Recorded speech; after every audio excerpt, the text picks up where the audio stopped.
that and that perspective.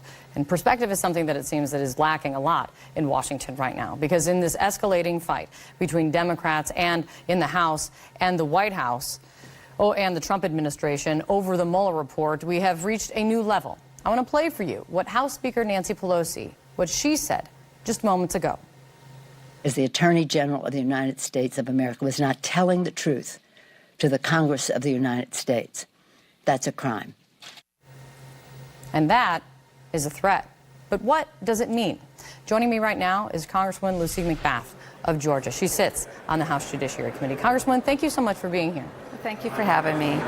I did want to ask you, do you agree with Speaker Pelosi and what she said this morning, that Bill Barr committed a crime? Well, I would say in a sense these are crimes against Americans. When we cannot effectively do our job in the United States Congress and getting the truth to the American people, that's an obstruction of justice. But what do you do about it? Well, we continue to do what Chairman Nadler has said that we need to, that we will do with our committee. We'll continue to press Attorney General Barr to come before us. We'll continue to press Robert Mueller to come before us. The American people deserve to have the truth. And, you know, the fact that even the, Trump administration filed a motion to effectively repeal the Affordable Care Act, this is a tragedy to all of the American citizens. So as I said earlier today, it's not just about the Mueller report. We're talking about, affordable health care. We're talking about our elections. We're talking about national security. And these are the things that we need to effectively make sure that we are dealing with for the American people. Can you still hear me, Congresswoman? Oh, I think her earpiece might have just popped out of her ear. I think we're going to, you know what, let's. All right, welcome back. I think we have reconnected with Congresswoman Lucy McBath of Georgia. Congresswoman, thank you so much for sticking around and for the technical glitch as always. We were talking about what Nancy Pelosi had said earlier about how she said Bill Barr lied to Congress. That is a crime. Let me play that, just a reminder for our viewers one more time. What is deadly serious about it is the Attorney General of the United States of America was not telling the truth to the Congress of the United States. That's a crime. He lied to Congress. He lied to Congress. If anybody else did that, it would be considered a crime. Nobody is above the law, not the President of the United States and not the Attorney General. Congresswoman, you just told me that is obstruction of justice.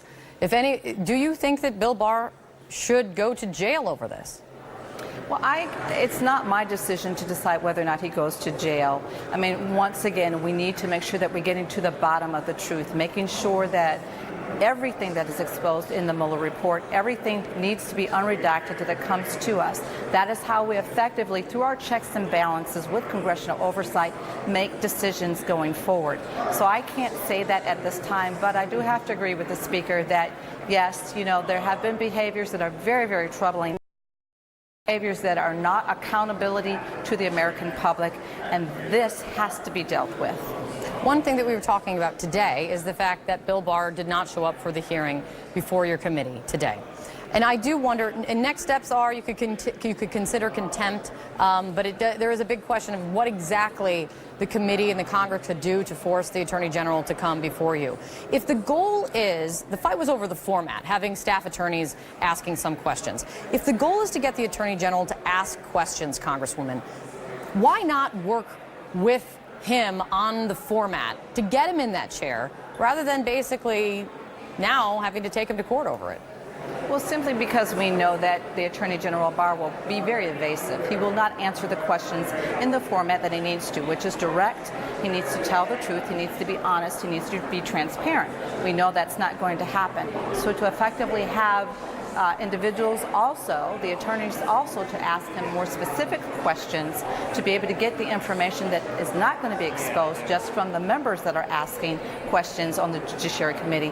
This is the format that we have chosen to be able to get as much information as we possibly can. So if we're not being afforded the opportunity to do that, the only other recourse that we have at this point is the subpoena.